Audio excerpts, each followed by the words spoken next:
Hello, good evening, and welcome to our Tuesday episode of Brett's Old Time Radio Show. Hey, you've had a good one. I've been busy today. I've been having a haircut, which needed doing, and she might have just put a little bit of colour through it. Look, full disclosure, you know me. I'm always going to be straight with you. She might have put a little bit of colour through, just because I look so flipping old. And I said, listen, whatever you can do to de-age me slightly, I'm thankful for. Talking about being thankful, thank you for joining me once again for our regular late night visit to those dusty studio archives of old time radio shows from right here in the southwest of the United Kingdom. I'm Brett. I'm your host for our Nighttime podcast. Welcome to another episode. I do hope you enjoy it. Tonight's a bit of a belter. It's Sherlock Holmes and Dr. Watson. First of all, don't forget, if you want to check out our website, that's at dayslikethis.life. You'll find loads of stuff there. For now, make yourself comfortable. Settle in. Let's enjoy tonight's episode of Sherlock Holmes. This one first broadcast on the 3rd of September, 1945. It's called The Limping Ghost. Petri Wine brings you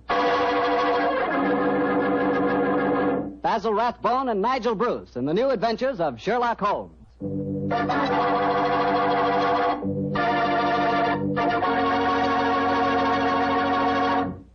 The Petri family, the family that took time to bring you good wine, invite you to listen to Dr. Watson tell us another of his fascinating stories about his old friend, that master detective, Sherlock Holmes. You know, we're really happy to be back with you once again, and we're looking forward to getting together at this time every week from here on out. And I hope you won't mind if every once in a while I sort of get a word in edgewise about Petri wines. You know, and I really mean this, Petri wines are wonderful wines. For instance, right now, I wish I could give you a glass of Petri California port. You could hold that Petri port up to the light and look at its clear, deep red color. You could smell that luscious grape aroma. And best of all, you could taste that Petri port. What a flavor. That Petri port just sort of rolls around on your tongue, and oh boy, is that ever good. Try Petri port after dinner some evening, or try it when some friends drop in. You can serve it proudly because, after all, the name Petri is the proudest name in the history of American wines.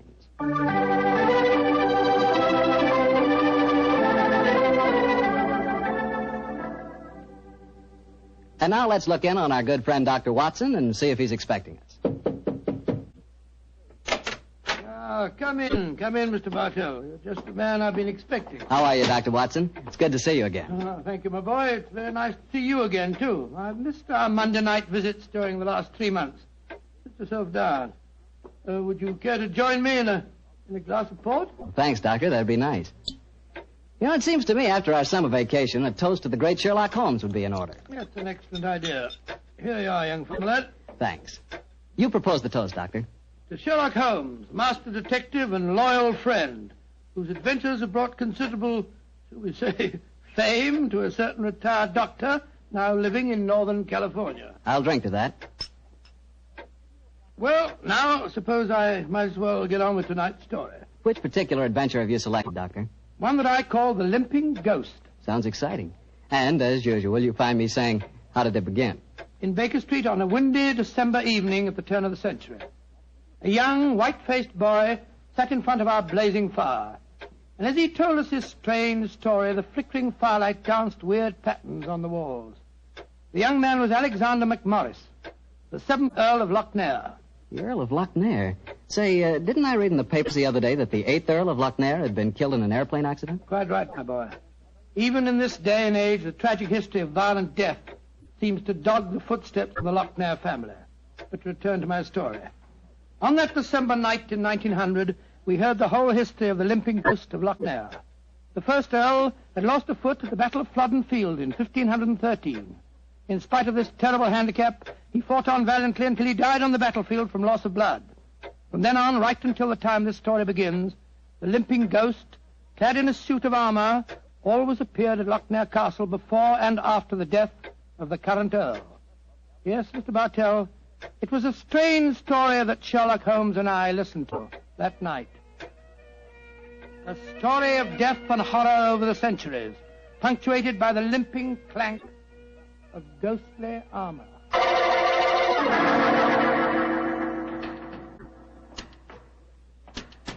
Milady, I have terrible news for you. Your husband, the Earl, was killed in the explosion that destroyed Lord Darnley.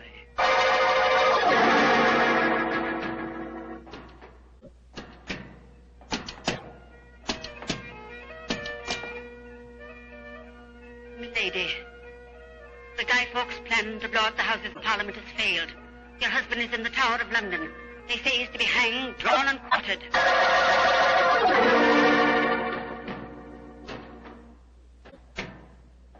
Madam, I regret to inform you that your husband, on my instructions, has been arrested for murder.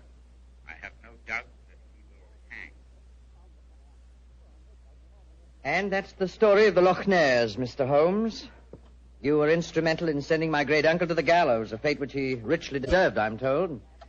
So it seemed only natural to come here to Baker Street and consult you now that I'm in trouble. I shall be most happy to do anything I can to help you, sir. I don't remember anything about your sending the Earl of Loch Ness to the scaffold, Holmes. Well, he did, Dr. Watson. Oh, And the servants have always sworn the ghost really did walk at midnight on the day that he was hanged. Indeed. Now, sir, I suggest that you tell us what problem brought you here. The ghost is walking again, Mr. Holmes. You know what that means. according to the legend, that the present Earl will die. Exactly. And as I'm the present Earl, you can see why I'm rather worried. Am I to understand that you've actually seen this ghost yourself? Yes, Mr. Holmes.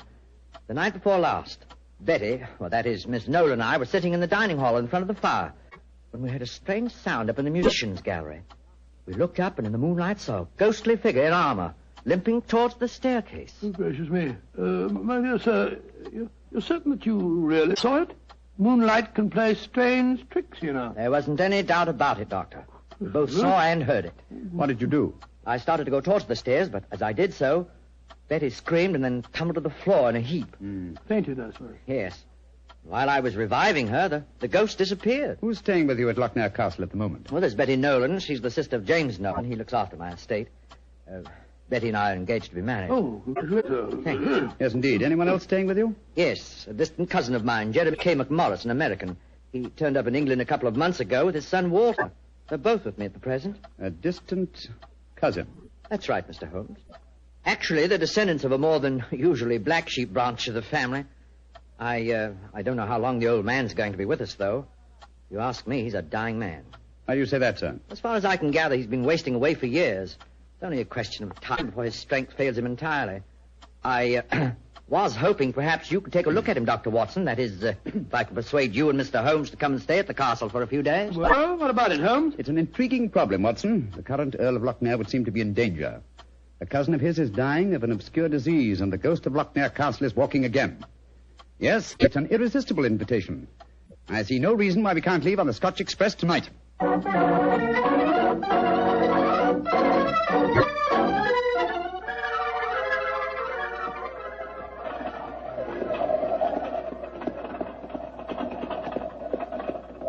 It's been quite a heavy fall of snow here in your absence, young man. Quite so, and judging from the color of the sky, there's more to come. Very angry looking. Oh, now, as we round this bend, you'll be able to see the castle. Ah, yes. There you are, gentlemen. Magnificent. Yes, it's a fine place, all right, Doctor, though it cost me a great deal in upkeep. As a matter of fact, I only have one wing open. It's always been something of a problem to get servants to come and live here. See, the local villagers have a great respect for the Loch Ness ghost, you know. What servants do you have at the castle at present? Well, cook housekeeper, Mrs. McClintock, fine old lady who's been with me for 6 years now. And then there's old Tammas. He served my family for as long as I can remember. Well, as a matter of fact, there he is now. Hello, Tammas. I'm glad to see you back, my lord, and that's a fact. Oh, thank you, Tammas. Oh, these gentlemen are Mr. Sherlock Holmes, Dr. Watson. Good day to you, gentlemen. How do you Good do? day, Thomas, good day. Before I trap round to the stables, I may as well break the news to you. Yes, what's happened, Tammas? It's your cousin, my lord. Poor old Mr. McMorris. He's dead. Died early this morning. God rest his soul. Dead. I'm very sorry that I arrived too late to be of any help. Well, thank you for telling me, Tammas. Oh, you may take the trap round now. Aye, sir. I'll bring the baggage on me. So he's dead. Well, I can't say it's unexpected, but it is a shock, nevertheless. I'm sure that it must be, particularly as you yourself told us you saw the ghost of Loch Ness the night before last. In which case... In which case, Watson, I think we may reasonably expect another visitation. Perhaps before the night is over. Shall we go in?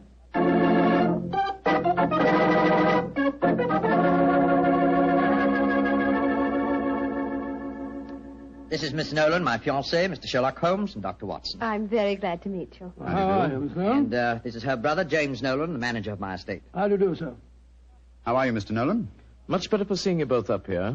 I'm sure it won't take you long to lay this ghost business by the heels. Well, I trust you don't overestimate our abilities, Mr. Nolan.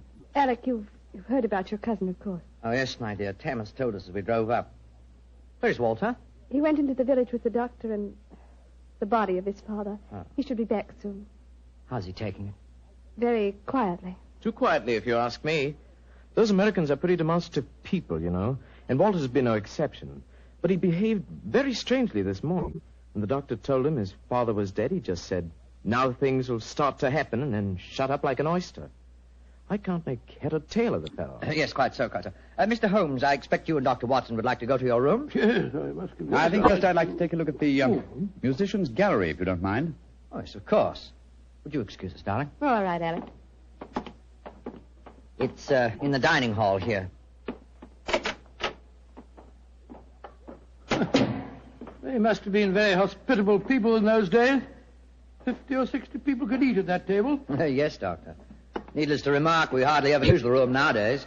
There's the musicians' gallery, Mr. Holmes. Oh, yes, I see. How do we get up there? I'll show you. See, there's a stone staircase behind this tapestry here. Follow me. Watch your step. It's quite narrow, rather dark. Watch your head, Watson, old chap. Oh, don't worry about me, Holmes. I'm perfect. Oh, I say. Must have built these stairs for pygmies. Oh, yes. Here we are, gentlemen. This is the musicians' gallery. By Jove. It must have made a pretty picture in the days gone by. A little string orchestra fiddling away up here, and down below the Scottish nobility bobbing and floating round in the intricacies of a Highland schottische, or a stately gavotte or something. Where does that door lead to? To the bedroom wing. And that's where the ghost appeared from the other night, I suppose. Yes, Mr. Holmes. Uh-huh. The door's ajar. You generally keep this door unlocked, sir? Why, no. But the key mysteriously disappeared about a week ago. James is having a new one made. I must remind him about that. Alec, where are you? Oh, we're up here, Walter. We're coming down. That's Walter McMorris. My dead cousin's son. Poor fellow, this must be a dreadful day for him. Yes, I'm afraid this is going to be a rather painful interview. Oh, hello, Walter. This is Mr. Sherlock Holmes and Dr. Watson. How do you do, sir? How do you do? Sherlock Holmes, sir. I've heard about you and your friend, Dr. Watson. Walter, old man, I'm dreadfully sorry about your father. Are you now? Isn't that nice of you?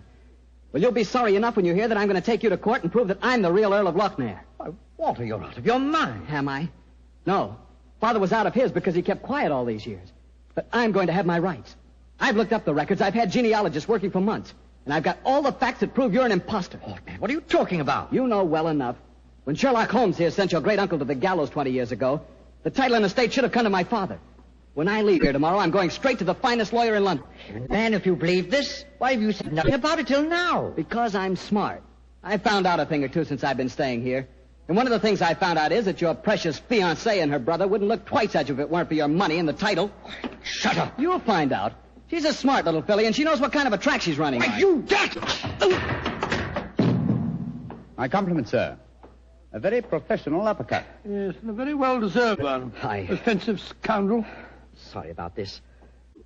Please don't say anything in front of Betty. It'd only upset her. I quite understand. Come along, Watson. Let's go and find our rooms.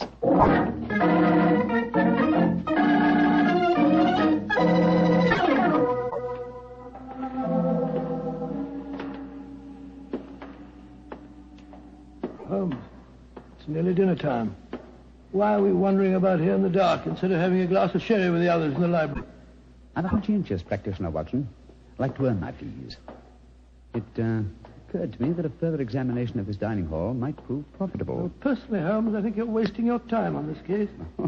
What makes you think that, old chap? It's perfectly obvious that young American fellow was impersonating the ghost a few nights ago. He knew his father was going to die, and he wanted to build up the legend so as to make his own claim seem more believable. Well, that's very sound reasoning, Watson. Though to be logical in his deception, he should repeat the performance now that his father is dead. Well, ghosts only walk at midnight, so why don't we go and have a glass of sherry? Shh. What is it, Holmes? Someone's coming in from the library. The lighted candle. Yes?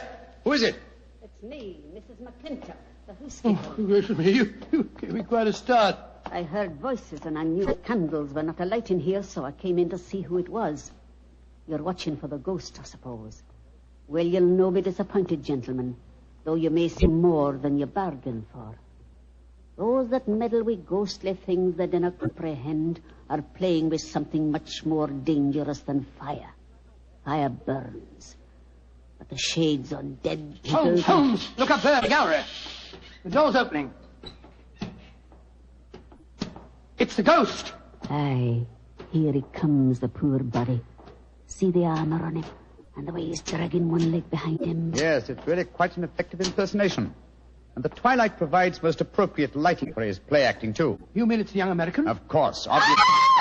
Look behind him. There's another figure. Yes. Dressed in the same kind of armor and carrying a sword. King's foot, Watson. The ghost has seen him. He's turning. The second figure's raising his sword. Look out!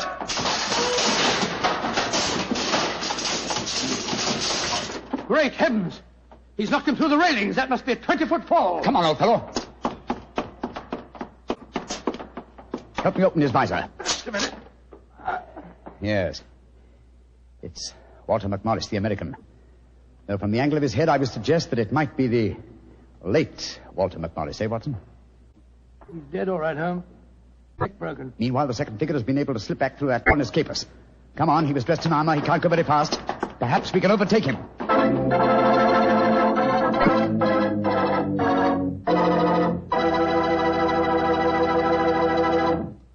Dr. Watson's story will continue in just a few seconds, which is all the time I need to tell you about Petri California Muscatel. Ever try Petri Muscatel?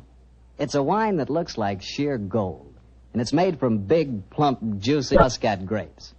Boy, pop one of those Muscat grapes into your mouth, and you know you've got something delicious. You know that. And you get the same flavor in Petri Muscatel. It's a perfect wine to serve a lady. Women love it. And that best time to serve it is after dinner or on a Sunday afternoon, you know, times like that. But just make sure it's Petri Muscatel, because that's the way to make sure it's going to be good. Remember, Petri.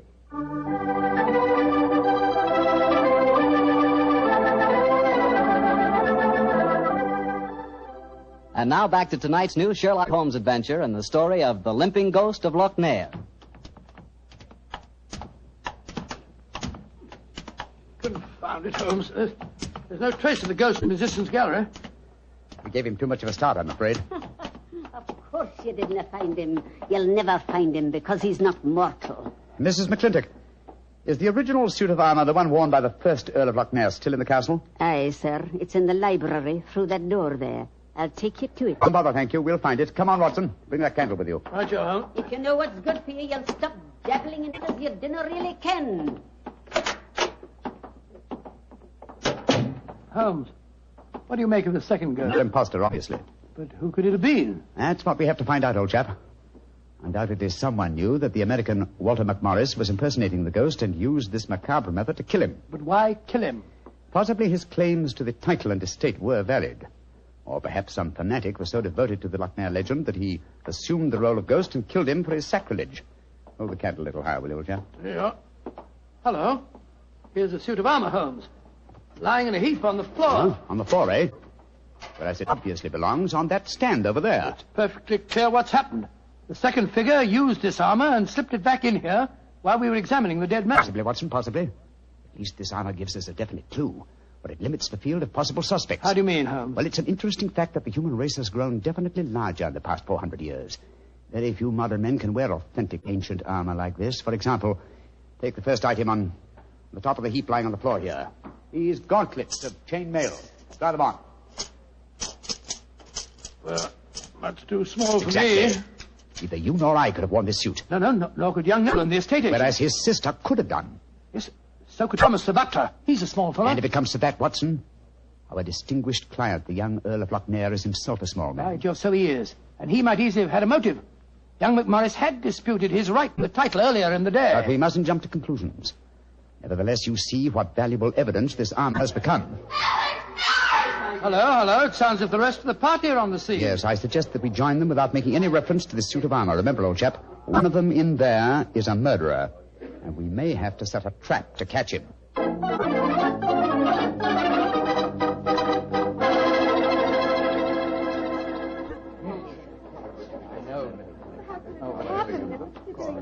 Are you sure he's dead, Dr. Watson? There's no doubt about it. His neck was broken instantly by the fall. It's dreadful. Father and son both dying on the same day. And you said the real ghost came up behind him, Mr. Holmes, and struck him so they crashed through the railing up there. I said another figure dressed in armor killed him, Mr. Nolan. 'Twas a real ghost. I saw him with my own 2 eyes. He killed that man for trying to bring shame on the name of Lochnair. Shouldn't we get into touch with the police? How can I get a message to them tonight? Have you looked outside? We're almost completely... Snowden. Oh, Alec, I'm frightened. Hush, darling. There's nothing to be afraid of anymore. No, at least we have the assurance that the ghost will not limp again. Why? Well, the murderer has no further motive for impersonating the ghost. To walk now would be to support the dead American's claims. No. We shall spend a quiet night, and tomorrow I shall communicate with the proper authorities as to my quite definite notions regarding the murderer's identity. But if the ghost should walk again, Mr. Holmes? Well, then, sir, I shall know that at last I've encountered a truly supernatural crime and shall retire from the practice of detection.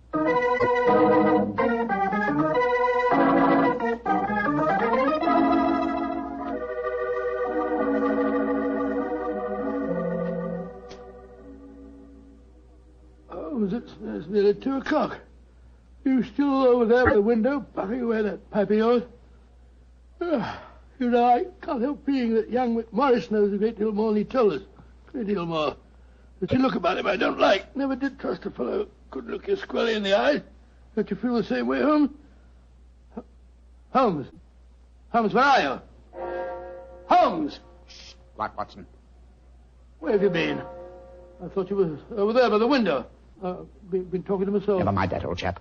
Get yourself on in a dressing gown. We're on the last lap of this strange, eventful tragedy. Oh, thank the Lord for that. Perhaps I can get some sleep. Holmes, where have you been? I went to the musician's bay and baited the trap. Now it's ready to spring. Don't dawdle, Watson. Come on, come on. I'm not dawdling. What do you mean you baited a trap? You'll see for yourself in a few moments. As a matter of fact, I really baited it when I said downstairs that if the real ghost should walk again, I would retire from the practice of detection. I didn't understand your saying that myself. Well, I was tempting the murderer to show his hand once more. Come on, please. Where are we going? To wait behind the curtain at the foot of the stairs leading to the musician's gallery. And I hope we don't have to wait very long.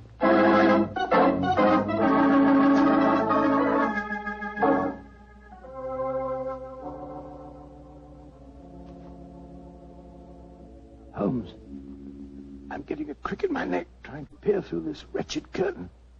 How much longer do we have to wait? Until our murderer arrives. You certain he'll come? Not certain, but hopeful. Extremely hopeful. You know who it is, don't you? Yes. But my proof is too thin for a court of law. I must catch him in the act. Here he comes. Splendid. Let's go up and grab him. No. They walk into my trap. He's coming towards the head of the stairs. Oh! Great Scott! Exactly. A simple piece of wire stretched across the gallery is remarkably effective, even with ghosts. Come on, Watson. Help me off with this visor. There we are. Good Lord, it's James Nolan. Exactly. What happened? You walked into a simple trap, my friend. I'm afraid the next trap will be more lethal, for it will undoubtedly prove to be the one beneath the gallows.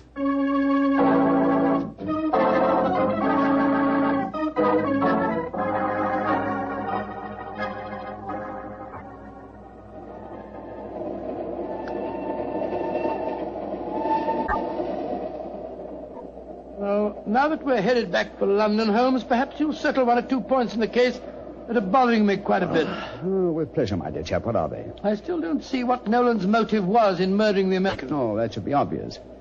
He wanted to ensure that his sister's fiancé would enjoy undisputed title to the named estates. Well, how did you know it was Nolan? When I examined the authentic suit of armor, you see, it was obvious it had never been worn. But I still don't quite understand. Oh, come now, old chap. The suit of armor was in a heap on the floor. Yeah? And if it had been hastily discarded, and yet, the gauntlets were on top of the pile, you remember? Well, that's right, they were. If the suit had really been worn, the gauntlets would have been the first things to have been taken off, and so would have been underneath the pile. Obviously, therefore, the armor had been disarranged in order to make people believe the real ghost had walked. Yeah. After the American's death, the suspects were 4. Miss Nolan, her brother, Thomas, the butler, and the Earl himself. Well, I ruled out Mrs. McClintock because, you remember, she was standing behind us at the time of the murder. Well, I'm beginning to understand. All the suspects except Nolan were small enough to have worn the armor. That's right. Therefore, only he could have pretended to use it. Pretended? But he did use it. Oh, no, my dear fellow. Undoubtedly, he procured a similar one of modern manufacture. An amazing case, Holmes. An interesting one, at any rate. And once again, old fellow, I'm forcibly reminded of an old Scottish litany. Scottish litany? Which one's that? Oh, you remember it. From ghoulies and ghosties and long-legged beasties and things that go bump in the night. Good Lord, deliver us.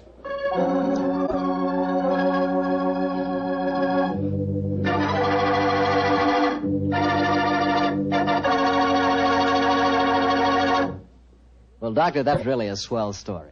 You know, for a while there, I was beginning to believe in ghosts. Well, I'm ashamed to admit it, but at the time, so was I. You know, this sounds silly, but I bet it would be fun to be one of those legendary English ghosts. You know, go around sticking your nose into everybody's business and playing practical jokes like mad and nobody able to figure out who did it.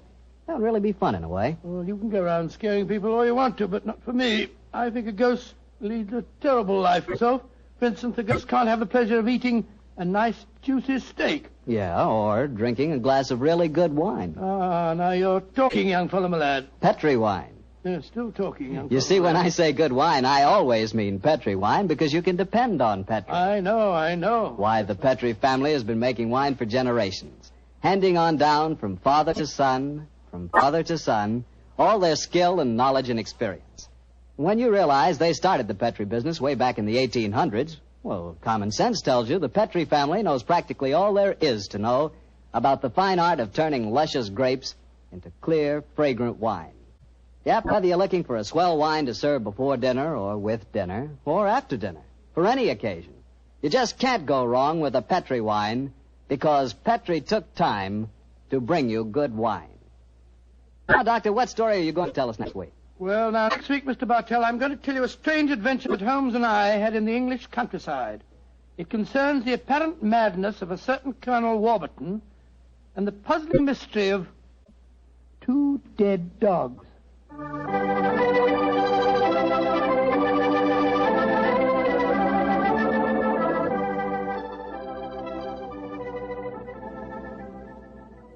Tonight's Sherlock Holmes adventure is written by Dennis Green and Anthony Boucher and is based on an incident in the Sir Arthur Conan Doyle story, The Crooked Man.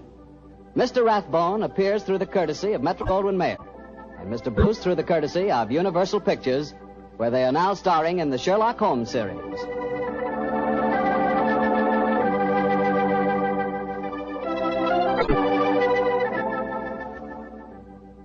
The Petri Wine Company of San Francisco, California, invites you to tune in again next week, same time, same station. Oh, the Petri family took the time to bring you such good wine. So when you eat and when you cook, remember Petri wine. To make good food taste better, remember... Petri wine.